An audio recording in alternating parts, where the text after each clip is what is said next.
नमस्कार, आप देख रहे हैं आज तक। आपके साथ मैं हूं अंजना ओम कश्यप। दिल्ली के मुख्यमंत्री ने जेल से रिहाई के 2 दिन बाद बड़ा दांव खेला है। इसे बड़ा सियासी दांव इसलिए कहा जा रहा है क्योंकि वो मुख्यमंत्री पद छोड़ने का ऐलान करते हैं, कहते हैं 2 दिन बाद इस्तीफा दूंगा और विधानसभा भंग नहीं करते विधायक दल का नेता कोई और आम आदमी पार्टी का नेता मुख्यमंत्री बनेगा, इस बात का उन्होंने ऐलान किया है। बीजेपी को भी घेरने की कोशिश की। बीजेपी कह रही है बड़े देर से आए हुजूर। बहरहाल 13 सितंबर की तस्वीरें, जेल से निकले, 14 सितंबर हनुमान मंदिर में पूजा की और फिर 15 सितंबर को इस्तीफे का ऐलान कर दिया। लेकिन क्या ये सियासी दांव, क्या ये राजनीतिक दांव दिल्ली के चुनाव में सही बैठेगा? दिल्ली सरकार 23 फरवरी 2025 तक उसका कार्यकाल है।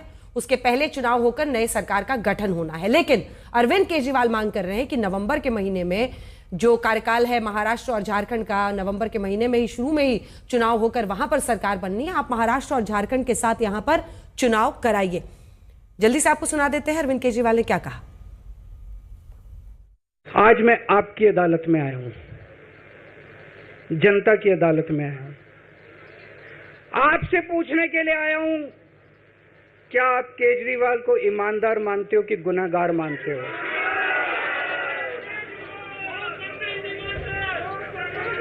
मैं दिल्ली की जनता से पूछना चाहता हूं, मैं देश की जनता से पूछना चाहता हूं कि क्या केजरीवाल ईमानदार है कि गुनहगार है?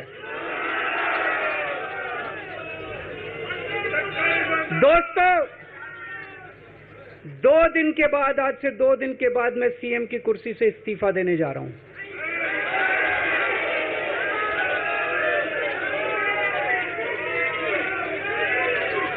और मैं तब तक सीएम की कुर्सी पे नहीं बैठूंगा जब तक जनता अपना फैसला ना सुना दे।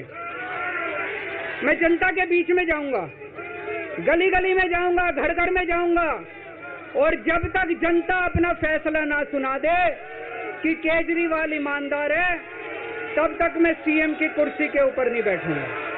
जब तक आपका फैसला नहीं आएगा तब तक मैं जिम्मेदारी नहीं संभालूंगा। और मैं जब तक चुनाव नहीं होते, मैंने जैसे बताया 2 दिन के बाद मैं अपना इस्तीफा दूंगा। जब तक चुनाव नहीं होते तब तक मेरी जगह आम आदमी पार्टी से कोई और मुख्यमंत्री बनेगा। अगले 2-3 दिन के अंदर विधायक दल की मीटिंग होगी और विधायक दल की मीटिंग में अगले मुख्यमंत्री के नाम का तय किया जाएगा। मैं मनीष जी से बात कर रहा था, जो पीड़ा मेरे मन में है वो पीड़ा मनीष जी के मन में भी है। इनके लिए भी वही सब कहा गया जो मेरे लिए कहा गया है। मनीष जी का भी कहना है कि ये दिल्ली के उप मुख्यमंत्री और शिक्षा मंत्री और मंत्री का पद तभी संभालेंगे जब दिल्ली की जनता कहेगी कि मनीष सिसोदिया ईमानदार है। तो मैं और मनीष सिसोदिया, हम दोनों का फैसला आपके हाथ में है, जनता के हाथ में है। हम दोनों जनता की अदालत में जा रहे हैं, गली गली जाएंगे, जनता के बीच में जाएंगे और उनसे पूछेंगे। अगर जनता कहेगी ईमानदार है तो हम आके इसकी कुर्सी पे बैठेंगे। मैं मनीष जी से बात कर रहा था, जो पीड़ा मेरे मन में है वो पीड़ा मनीष जी के मन में भी है। इनके लिए भी वही सब कहा गया जो मेरे लिए कहा गया है। मनीष जी का भी कहना है कि ये दिल्ली के उप मुख्यमंत्री और शिक्षा मंत्री और मंत्री का पद तभी संभालेंगे जब दिल्ली की जनता कहेगी कि मनीष सिसोदिया ईमानदार है। तो मैं और मनीष सिसोदिया, हम दोनों का फैसला आपके हाथ में है, जनता के हाथ में है। हम दोनों जनता की अदालत में जा रहे हैं, गली गली जाएंगे, जनता के बीच में जाएंगे और उनसे पूछेंगे। अगर जनता कहेगी ईमानदार है तो हम आके इसकी कुर्सी पे बैठेंगे। तो कई खास मेहमान हमारे साथ चर्चा में जुड़ रहे हैं। हालांकि अपने मन से अपने उन्होंने इस्तीफे की बात की, साथ ही मनीष सिसोदिया के बारे में भी कह दिया कि वो भी कोई मंत्री पद नहीं स्वीकार करेंगे। विनोद अग्निहोत्री जी वरिष्ठ पत्रकार हमारे साथ जुड़े हुए हैं, एनालिस्ट के तौर पर, राजनीतिक विश्लेषक के तौर पर, पूर्व आपियन के तौर पर आशुतोष जी हमारे साथ जुड़े हुए हैं। सिद्धार्थ यादव बीजेपी के राष्ट्रीय प्रवक्ता हमारे साथ जुड़ रहे हैं। सिद्धार्थ यादव जी, क्या देखिए ये भी एक सच्चाई है कि इस देश में इस्तीफे को एक इमोशनल मास्टर कार्ड की तरह खेला जाता है। कुछ दिन पहले ममता बनर्जी ने कहा कि अगर डॉक्टर मान जाए मैं इस्तीफा दे देती हूं। अब ये कह रहे हैं मैं 2 दिन में इस्तीफा दे देता हूं। आपको नहीं लगता है कि ये एक इमोशनल दाव है जो वो खेल रहे हैं और ये आपको भारी पड़ सकता है? देखिए अंजना जी, वो कोई ना कोई मास्टर कार्ड खेलने का प्रयास कर रहे हैं, ये बात तो 100% सही है। क्योंकि अगर वो जनता के साथ न्याय कर रहे होते तो 177 दिन से जब से वो जेल के अंदर हैं और देश की राजधानी पॉलिसी पैरालिसिस के कगार पर आकर के खड़ी हो गई, और तब सत्ता के लालच के चक्कर में उन्होंने अपना इस्तीफा नहीं दिया। अगर उनको देश की जनता, दिल्ली की जनता की भलाई की चिंता होती तो वो तब ये फैसला ले चुके होते। अब सुप्रीम कोर्ट जब ये निर्णय दे चुका, ना वो सचिवालय जाएंगे, ना वो फाइलों को साइन करेंगे, वो मुख्यमंत्री की जिम्मेदारियों का निर्वहन नहीं कर सकते, तब वो आएंगे ये कहने के लिए कि मैं इस्तीफा देने चाहता हूं। दूसरी बात, अभी आम आदमी पार्टी के जितने नेता हैं, अभी आप एक्सक्लूसिव भी ले रही थी, वो सब कह रहे हैं कि वो दमदार हैं, बहुत वो दमदार है, इसलिए वो कह रहे हैं कि तुरंत चुनाव कराइए, हम जनता के बीच में जाएंगे। मैं कहता हूं वो दमदार नहीं है, वो डरपोक है। क्योंकि इस्तीफा तो वो दे ही रहे हैं, वो इस डर में भी बैठे हैं कि अगर 6 महीने 4 महीने बाद चुनाव हुए तो अगला नेता जो आम आदमी पार्टी का मुख्यमंत्री बन गया, कहीं मुझे ही बाहर का रास्ता ना दिखा दे। इसलिए तुरंत तुरंत चुनाव करिए, 10 दिन के अंदर कर दीजिए, 15 दिन के अंदर कर दीजिए, ताकि कुर्सी मेरे हाथ से ना चली जाए। आज दिल्ली की जनता उनसे हिसाब मांगती है अंजना जी, आज उनसे वो और कुछ नहीं चाहती। ठीक है, एक महीने के अंदर मैं बस 10 सेकंड लूंगा, मैं बस 10 सेकंड लूंगा। इस एक महीने के अंदर देश की राजधानी में पानी भरने के कारण 18 मौतें हो गई हैं बिजली के तारों से। 18 मौतें, कौन है उसका जिम्मेवार? और ये कह रहे हैं मैं 2 दिन बाद लूंगा इस्तीफा, मैं 2 दिन के बाद इस्तीफा देने का काम करूंगा। किस लिए? वो तो कह रहे हैं कि वो तो चैलेंज कर रहे हैं कि बीजेपी वाले चुनाव करा लीजिए, जल्दी से चुनाव करा लीजिए। वो तो चैलेंज कर रही थी, आपने सुना ही है अगर आतिशी का इंटरव्यू। देखिए अंजना जी, उनको अगर आगे बढ़ना है तो अपने कैबिनेट को भंग करें, विधानसभा को भंग करें और आगे जाते। इतनी चिंता थी तो बहुत पहले ही काम कर देते। जनता के बीच में तो आप गए ही थे, जनता के बीच में बेल लेकर के आप गए और आपने लोगों को कहा कि मुझको वोट दो, अगर आप वोट दोगे तो मैं जेल के बाहर रहूंगा, मैं बेगुनाह हो जाऊंगा। दिल्ली की जनता ने आपको रिजेक्ट करने का काम किया, तब आप निकल करके आए हैं। पर एक सवाल तो पूछ लीजिएगा, कोई भी आपके इंटरव्यू में आए अंजना जी, मेरा एक छोटा सा आग्रह है, ये 2 दिन का समय क्यों मांग रहे हैं? वो जो 8 करोड़ वाले पर्दे लगे थे उनको उतरवाना है क्या? वो जो करोड़ों अरबों के घर में बैठे हुए हैं उस घर में से सामान निकालना है क्या? देना चाहता तो आज दे देते, उसमें भी नाटक है। ठीक है, चलिए अब हमारे साथ आशुतोष जी और विनोद जी भी जुड़े हुए हैं, मैं आप दोनों के पास आऊंगी, लेकिन उससे पहले हमारे साथ आम आदमी पार्टी के सांसद संजय सिंह इस वक्त लाइव आज तक पर जुड़ रहे हैं। संजय जी, विधानसभा भंग क्यों नहीं कर रहे? इस्तीफा 2 दिन बाद दूंगा, बीजेपी चुनाव कराए, इसके पीछे क्या वजह है?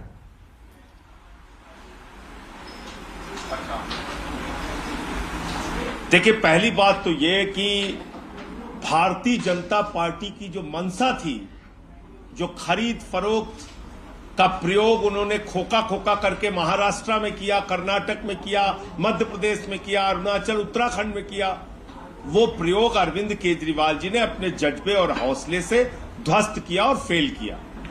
दूसरी बात ये कि जो 5 महीने 6 महीने भाजपा वाले राग अलापते रहे, इस्तीफा दो इस्तीफा दो इस्तीफा दो, वो प्रयोग अगर इनका दिल्ली में सफल हो जाता तो वही स्टालिन के साथ करते, वही विजयन जी के साथ करते, वही ममता बनर्जी जी के साथ करते, वही भगवंत मान जी के साथ करते। वो उनकी ये जो योजना थी विपक्षी सरकारों को गिराने की, उसको भी फेल करने का काम अरविंद केजरीवाल ने किया। आज जो फैसला लिया है, एक ऐसे मुख्यमंत्री जिन्होंने ईमानदारी से दिल्ली के लोगों की सेवा की, बेहतरीन स्कूल बनाए, ऐसे स्कूल जिसके अमेरिका के राष्ट्रपति की ट्रंप की पत्नी हिंदुस्तान आई तो उन्होंने कहा मैं केजरीवाल का स्कूल देखना है। अच्छे अस्पताल बनाए, मोहल्ला क्लिनिक बनाया, बिजली फ्री दिया, पानी फ्री दिया, बस की यात्रा फ्री दी, बुजुर्गों की तीर्थ यात्रा फ्री कराई, बावजूद इसके मुनाफे का बजट दिया। यह उनकी ईमानदारी का काम है, जो चिल्ला चिल्ला के बोल रहा है कि दिल्ली के लोगों की सेवा उन्होंने ईमानदारी के साथ की जी। लेकिन संजय जी, झूठ का पहाड़ जो खड़ा किया था, संजय जी, जो बेबुनियाद केस खड़ा किया था, 1 मिनट पूरी कर लूं बात अपनी, 1 मिनट अपनी बात पूरी कर लूं। जो बेबुनियाद केस खड़ा किया था, जो केस सुप्रीम कोर्ट में जाके ध्वस्त हो जा रहा है, न केजरीवाल जी के घर से कोई पैसा बरामद हुआ, न कोई संपत्ति मिली, न कोई फ्लैट का कागज मिला, न कोई कुछ साबित कर पाए कोर्ट में लोग। तो सुप्रीम कोर्ट ने क्या कहा कि सीबीआई तोता है अमित शाह का, मोदी का। इसका मतलब दुर्भावना से गिरफ्तारी की गई केजरीवाल की, राजनीति से प्रेरित होकर गिरफ्तारी की गई, और आम आदमी पार्टी को और केजरीवाल को खत्म करने के उद्देश्य से गिरफ्तारी की गई। ये तो सुप्रीम कोर्ट के फैसले से साबित होता है। अब हम जनता के बीच में जा रहे हैं ये कहने के लिए कि आप हमारे मालिक हैं लोकतंत्र के, आपको तय करना है, और मुझे पूरा भरोसा है केजरीवाल की ईमानदारी पर दिल्ली की जनता प्रचंड बहुमत से मोहर लगाने का काम करेगी। ठीक है, ये टिप्पणी तोते वाली तो जरूर सुप्रीम कोर्ट की तरफ से हुई संजय जी, लेकिन जस्टिस सूर्यकांत और जस्टिस भुइया दोनों ने ही सीबीआई की गिरफ्तारी को सिरे से अवैध नहीं ठहराया। लेकिन वापस असल सवाल पर आते हैं जिसका जवाब नहीं मिला। इस्तीफा दिया, सहानुभूति कार्ड है क्या? क्योंकि विधानसभा भंग नहीं कर रहे। ये आशुतोष जी आपके पुराने साथी बैठे चैनल है, गलत इंफॉर्मेशन नहीं जानी चाहिए। हाँ। गलत इंफॉर्मेशन नहीं जानी चाहिए। भुइया ने साफ तौर पे कहा गिरफ्तारी गलत थी। भुइया जी का आप जो ऑर्डर है उसको पढ़ लीजिए। बिल्कुल, टिप्पणी की उन्होंने, टिप्पणी की उन्होंने, लेकिन जस्टिस सूर्यकांत ने कहा कि इसमें कोई गलती उन्हें नहीं दिख रही है। वापस इशू पर आते हैं, विधानसभा भंग ना करना। अब आपके पुराने साथी आशुतोष जी यहाँ बैठे हुए पूछ रहे हैं कि विधानसभा भंग करके लोगों के बीच क्यों नहीं जाते? अपना घर छोड़कर, जिसे बीजेपी शीश महल कहती है, वहां से निकलकर जनता के बीच में क्यों नहीं जाते हैं, जैसे एक वक्त पर अपने आप को आम आदमी पार्टी का नेता कहते थे?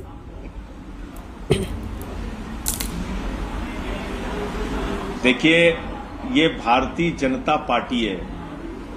जहां विधानसभा भंग हुई वहां पर राष्ट्रपति शासन लगा के कितने दिन तक ये राष्ट्रपति शासन लागू रखेंगे? इनका भरोसा, इनका लोकतंत्र में यकीन ही नहीं है, इनका भरोसा नहीं है लोकतंत्र के अंदर। तो इसलिए अब तो चुनाव आयोग को तय करना है। और प्रधानमंत्री जी कहते हैं 1 नेशन 1 इलेक्शन। तो पहली गलती तो उन्होंने की, महाराष्ट्र झारखंड का चुनाव नहीं कराया, हरियाणा जम्मू कश्मीर के साथ कम से कम दिल्ली का चुनाव करा ले। यही मांग केजरीवाल जी ने किया है। लेकिन 177 दिन जेल में रहते हुए मुख्यमंत्री बने रहना और रिहाई के बाद, जमानत मिलने के बाद बाहर आकर इस्तीफा देना, दोष मुक्त नहीं हुए हैं। अभी रिहाई हुई है जमानत पर। ऐसे में 177 दिन तक यही ईमानदारी, ये जमीर क्यों नहीं जागा? ये प्रश्न तो संजय जी पूछा ही जाएगा। बिल्कुल, जवाब तो दे रहा हूं आपको कि ये 177 दिन जेल में जो उन्होंने यातनाएं झेली, वो भारत के लोकतंत्र और संविधान को बचाने के लिए, भारत के विपक्षी राज्यों की सरकारों को बचाने के लिए, खरीद फरोख्त और हॉर्स ट्रेडिंग को रोकने के लिए, आम आदमी पार्टी को बचाने के लिए, इसलिए इस्तीफा नहीं दिया उन्होंने। पर हेमंत सोरेन की सरकार तो नहीं गिरी संजय जी। क्या करना? संजय जी एक सवाल तो सुनिए। हेमंत सोरेन की सरकार तो नहीं गिरी, वो भी जेल गए थे, इस्तीफा दिया जी। कैसी खबरें आप लोग चला रही थी? तेलंगाना के लिए फ्लाइट में बैठ चुके हैं 5 विधायक, 7 विधायक, यहां तोड़फोड़ वहां तोड़फोड़। आप ही के चैनल पे मैंने देखा था, तब तो मैं जेल में ही था। तो इसलिए प्रयोग नहीं किया, कोशिश नहीं की, ये तो आप नहीं कह सकती। ठीक है, वहां उन्होंने, हेमंत सोरेन जी ने प्रयास करके उनको विफल किया, सरकार उनकी बच गई किसी तरीके से। चंपई सोरेन जी मुख्यमंत्री बन गए। अब क्या किया? निकलने के बाद चंपई सोरेन जी को तोड़ दिया। तो बीजेपी इस काम में मास्टर, उनका पूरा दिमाग इसी काम में चलता है। खोखा खोखा, तोड़फोड़, खरीद फरोख्त, गोवा में करो, महाराष्ट्र में सरकारों को गिराओ, पार्टियों को तोड़ो, मध्य प्रदेश में गिराओ, कर्नाटक में गिराओ, अरुणाचल में गिराओ, उत्तराखंड में गिराओ। कितनी सरकारें इन्होंने गिराई? आप बताइए ना, कहां ये पीछे रहते हैं?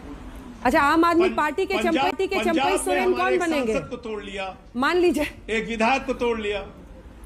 आम आदमी पार्टी के चंपई सोरेन कौन बनेंगे? कई लोग मानते हैं कि विधायक दल की बैठक में तय होगा। हैं? चंपई सोरेन हमारे, देखिए चंपई सोरेन आप गलत उदाहरण देंगी, चंपई सोरेन आप गलत उदाहरण देंगी। पर बनाएंगे तो आप लोग खड़ाऊ सीएम ही ना सर। आज सौरभ भारद्वाज जी हो, संजय सिंह हो, सुनिए ना सर, थोड़ा सुनिए भाई, आप पूरा जवाब दीजिए। लेकिन चाहे वो सौरभ भारद्वाज जी हो, आतिशी जी हो, संजय जी हो, सब हाई कमांड, अरविंद केजरीवाल ये, अरविंद केजरीवाल वो, यही कर रहे हैं। लोकतंत्र में जो सीएम बनेगा वो खड़ाऊ सीएम ही बनेगा ना। अगर चुनाव जीतते हैं तो वापस आप इन्हीं को बना देंगे।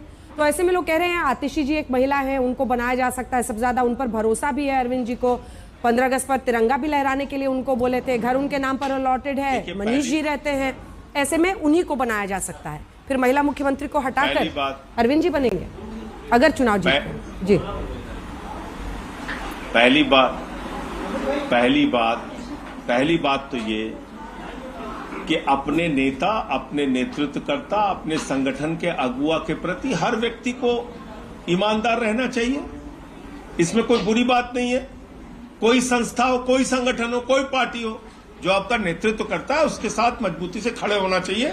ये राजनीति में कोई बुरी बात नहीं है। जो लोग धोखा देते हैं मैं उसको गलत मानता हूं। एक बात। दूसरी बात ये कि अगर विधायक दल की बैठक में किसी का नाम तय होगा तो वो सर्वसम्मति से तय होगा, केजरीवाल जी की मौजूदगी में तय होगा, वो मुख्यमंत्री बनेगा दिल्ली का। ये पार्टी की अपनी प्रक्रिया है, लोकतंत्र की प्रक्रिया है, उसका पालन करेंगे हम लोग। पर भरोसा किसी पे नहीं करते हैं। आशुतोष जी कह रहे हैं कि अरविंद केजरीवाल किसी पर भरोसा नहीं करते हैं। अरे आपका एक्सपीरियंस है ना आम आदमी पार्टी का। संजय जी वो कहते हैं किसी पर भरोसा नहीं करते केजरीवाल जी। आप अपना सवाल पूछिए।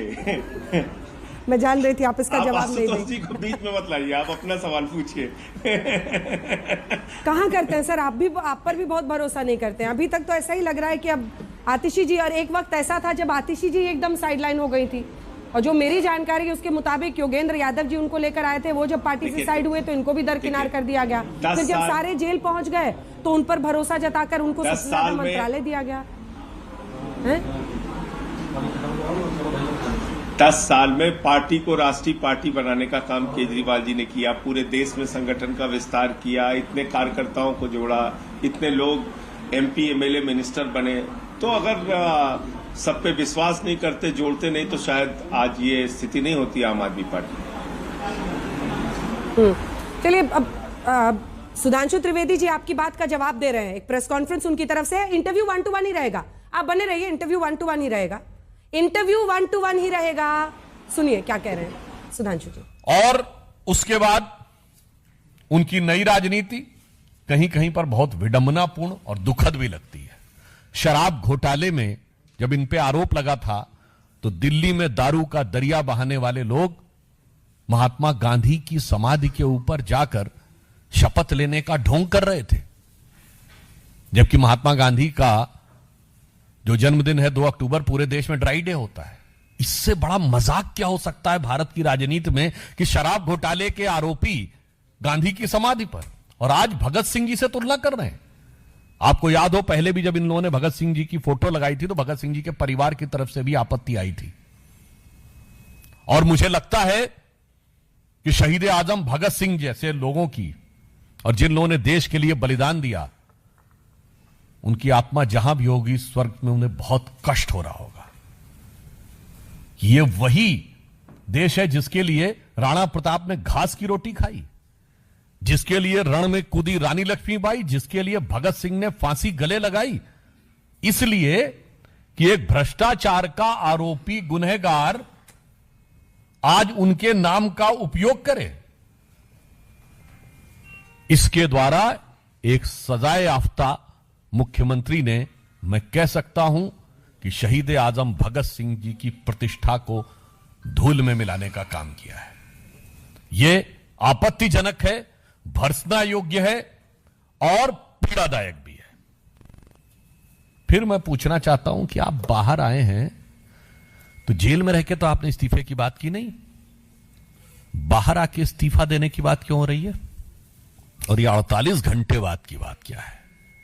देश और दिल्ली की जनता जानना चाहती है 48 घंटे का राज क्या है।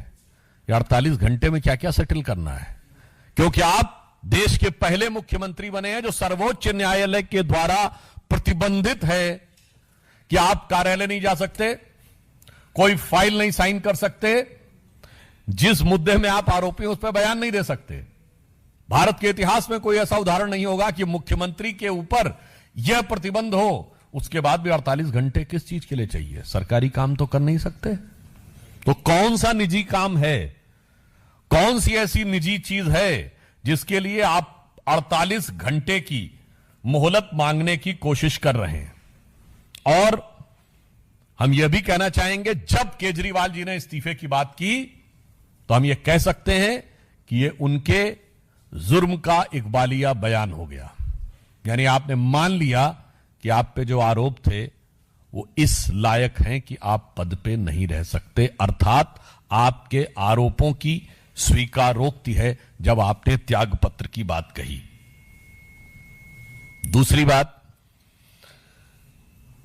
एक और संदेह पैदा होता है कि आप जेल में रह के तो इस्तीफे की बात की नहीं, बाहर क्यों आके की है? और अब कह रहे हैं कि हम मांग करते हैं कि चुनाव जल्दी कराया जाए। कहीं ऐसा तो नहीं चुनावी दंगल में उतरने की जो बात आ रही है वो आपकी पार्टी के अंदर कोई दंगल हो रहा है जिसकी वजह से आपको लग रहा है आप संभालना मुश्किल होगा? ये त्याग पत्र का विषय की आवश्यकता किस विवशता के साथ आई है? दिल्ली की जनता के मन में प्रश्न है कि त्याग पत्र की आवश्यकता किस विवशता के साथ है, क्योंकि जब वो बात कह रहे हैं तो अपनी चरित्र के अनुरूप वो अनर्गल बात कह रहे हैं। आप दिल्ली के मुख्यमंत्री अभी भी हैं, आपका प्रचंड बहुमत है विधानसभा में। यदि चुनाव चाहते हैं तो कैबिनेट की बैठक बुलाइए, असेंबली डिसॉल्व करके डिसोल्यूशन ऑफ असेंबली रिकमेंड कर दीजिए नए चुनाव के लिए। इसमें मांग क्या करना भाई? जिसके पास 70 में 62 एमएलए हैं वो कह रहे मैं मांग करता हूं कि चुनाव किया जाए। यह मांग अपने आप में दर्शाती है कि उनका किरदार अपने आप में कितना विचित्र हो गया है। इसलिए मैं सिर्फ यह कहना चाहूंगा कि केजरीवाल जी का आचरण, व्यवहार और वाणी तीनों इस कदर भ्रम और संदेह के घेरे में हैं कि मैं उनसे कहना चाहूंगा कि याद रखिए, चंद बातें करना और मुतमई होना नहीं अच्छा। चंद बातें करना और मुतमई होना नहीं अच्छा। सियासत आखिरी दम तक सभी को आजमाती है। बहुत गलती की गुंजाइश नहीं होती सियासत में। जरा किरदार हल्का हो कहानी डूब जाती है। धन्यवाद। मित्रों, माननीय वीरेंद्र सचदेवा जी से आग्रह होगा कि आपको संबोधित करें। छोटा छोटा रिएक्शन जल्दी से आपसे। अब आपने सुन लिया विधानसभा भंग करने पर संजय जी का जवाब। आशुतोष जी। नहीं, खैर वो आम आदमी पार्टी का अपना फैसला हो सकता है, मैं उसमें क्या कोई टिप्पणी नहीं करूंगा। लेकिन मुझे ऐसा लगता है कि ये जो जिस तरीके से उन्होंने अरविंद केजरीवाल ने कहा है कि भाई महाराष्ट्र के साथ चुनाव होना चाहिए, तो ऑब्वियस सी बात ये है कि आपके पास बहुमत है और आप कैबिनेट फैसला कर ले कि हम असेंबली डिसॉल्व कर रहे हैं। तब क्या होगा? तब बॉल बीजेपी के पाले में होगी। विधानसभा भंग करना ही पूरा रहता है या अधूरा रह गया कुछ मामला? Emotional cardiac. पहली बात तो 2 दिन बाद इस्तीफा क्यों, इसका कोई लॉजिक नहीं है। दूसरा, हमेशा ये होता है जब मुख्यमंत्री इस्तीफा देने की घोषणा करते हैं तो आमतौर पर विधानसभा भंग करके नहीं की सिफारिश करते हैं। और जैसा आशुतोष कह रहे हैं, अगर ये विधानसभा भंग करने की सिफारिश करते तो बॉल फिर पूरी तरह से बीजेपी और सेंट्रल गवर्नमेंट की कोर्ट में होती। अभी आप कह रहे हैं चुनाव करा लीजिए, तो उसका कोई मतलब नहीं है। चुनाव अगर आप कराना चाहते हो तो विधानसभा भंग करिए और करिए, अक्टूबर में चुनाव कराएं, नवंबर में चुनाव कराएं। इस पर आपने जवाब सुन ही लिया था, बार बार कह रहे हैं बीजेपी को मौका क्यों दे। बहरहाल एक छोटे से ब्रेक के लिए हम रुक रहे हैं। इस खबर पर लगातार आज तक बना हुआ आप देखते रहिए Aaj Tak. Presented by Mahakosh refined soybean oil और महाकोश कच्ची घानी सब।